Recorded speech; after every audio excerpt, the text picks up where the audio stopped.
Before you begin, remove the base enclosure. Removal. Important. Make careful note of the routing of the wireless antenna and display panel cables for later replacement. Disconnect the battery cable from its connector on the system board. Remove the wireless LAN antenna cables from the retention tape and routing channel on the fan.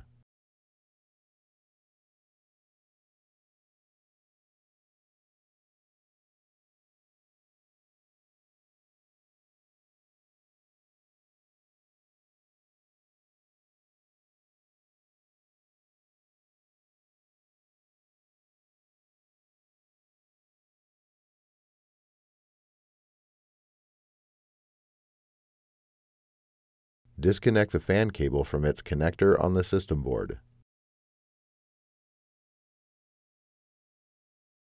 Remove the two 5mm P1 Phillips head screws that secure the fan to the top cover and system board. Lift the fan off of the top cover and remove.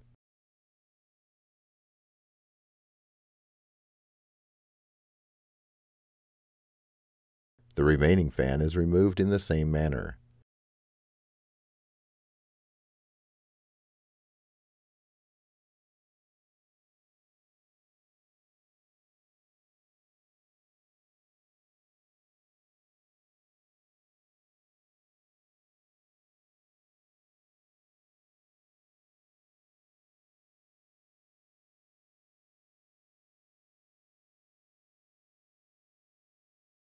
Reverse this procedure to install the fans.